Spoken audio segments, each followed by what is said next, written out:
আমরা হঠাৎ করেই প্ল্যান করেছিলাম পেশোয়ারি টেলেসে যাব। যেই বাবা সেই কাজ, চলে গেলাম আমি আমার হাজবেন্ড। ওকে কি যেন আমি বলছিলাম, যার কারণে ও হাসতেছিল। আচ্ছা যাই হোক, ওইখানের পরিবেশ, ওদের ডেকোরেশন খুবই সুন্দর। ছবি তোলার জন্য তো একটা পারফেক্ট জায়গা। এর মধ্যে আবার আমরা আমাদের খাবারটা অর্ডার করে দিয়েছিলাম। খাবারটা চলে আসছে। ওদের পরিবেশ যেমন সুন্দর, ওদের খাবারের মানও ঠিক তেমনই ভালো। খুবই ভালো ছিল খাবারটা।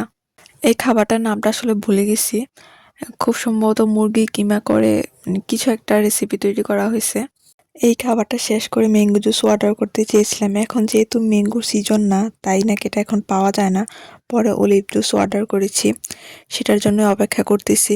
জুসের জন্য অপেক্ষা করতে করতে আপনাদেরকে আশেপাশের জায়গাটা একটু দেখিয়ে নিই। জায়গাটা খুবই সুন্দর, পরিবার নিয়ে বসার জন্য একদম পারফেক্ট একটা জায়গা। পিছনের জায়গাটাতে বসতে চেয়েছিলাম, ওইখানে অনেকগুলো আপু বসেছিল। ওইখানে যাওয়ার পর মনে হচ্ছিল যে শাড়ি পরে যদি যাইতাম তাহলে হয়তো ভালো হতো। শাড়ি পরে গেলে হয়তো খুব সুন্দর সুন্দর ছবি আসতো মনে হচ্ছিল। যাই হোক, অপেক্ষা করতে করতে চলে আসলো আমাদের জুস। জুসটা আসলে মোটামুটি টক ঝাল মিষ্টি এরকম।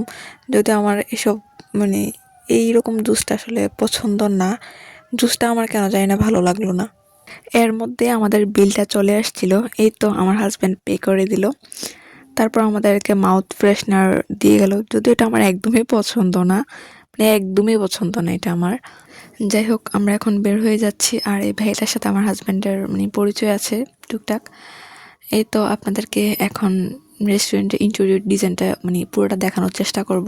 রেস্টুরেন্টে একদমই ঢোকার সময় এই মিররটা, যেটা আমার খুব বেশি ভালো লাগছে। মেয়েদের তো মিরর খুব বেশি পছন্দ, সেটা সবাই জানে। আমি করছি ভিডিও, সে তাকাবে না আমার সাহেবের দিকে ফোন টিপছে। যাই হোক, এই ল্যাম্পলাইটগুলো খুবই ভালো লাগছে সামনে। একটু একটু করে রেস্টুরেন্টের প্রতিটা ইন্টেরিয়র ডিজাইন আপনাদেরকে দেখানোর চেষ্টা করেছি আমি। আমার ভিডিওগুলো যদি আপনাদের কাছে ভালো লাগে তাহলে আমার চ্যানেলটা সাবস্ক্রাইব করে দিবেন প্লিজ। যারা যারা এতক্ষণ ধৈর্য ধরে আমার ভিডিওটা দেখছেন তাদেরকে অসংখ্য অসংখ্য ধন্যবাদ।